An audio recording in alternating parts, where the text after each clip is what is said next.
फक्त तू, फक्त तू आणि तुझं. तुला कळतं म्हणे सगळं. कधी विचार केला आहेस माझं काय? तुझं लाईफ, तुझी करिअर, तुझं लाईफ, तुझी करिअर, माझी फक्त फरफट. दुसरं काय? तुझे मान, तुझेच सन्मान, तुझे मान, तुझेच सन्मान, माझं सोबतीला मांडलेलं नुसतं शोभेचं पान. दुसरं काय?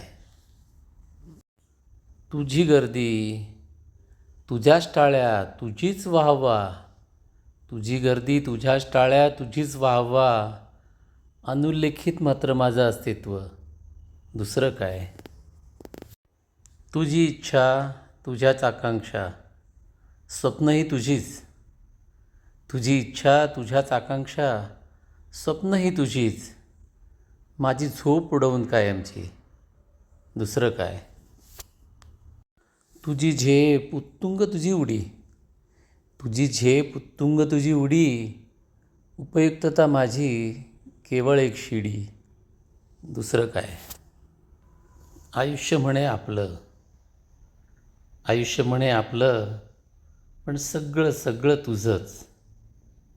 आयुष्य म्हणे आपलं, पण सगळं सगळं तुझंच. माझं काय, माझं काय? प्रत्येक नाण्याला दुसरी बाजू असते. प्रत्येक गोष्टीला दुसरा विचार असू शकतो. तुझं काय आणि माझं काय? आयुष्यात अवघड वळणावर अशा प्रश्नांची उत्तरं देता येत नाही. वाटेवर पुढे जाण्याखेरीज काही पर्याय उरत नाही. खरंच काही असतं का तुझं आणि माझं? खरंच काही असतं का तुझं आणि माझं? दोघांनीच मिळून सुरू केलेला प्रवास तो. माझी वाट की तुझी, असं काही राहत नाही. वाटेत आलेले अडथळे, चढ उतार पार केलीस की दोघांनीच आपल्या परीने. हे का बरं आठवत नाही? कोण बरोबर, कोण चूक, कोण बरोबर, कोण चूक, नेहमीच कोणी चूक नसतं.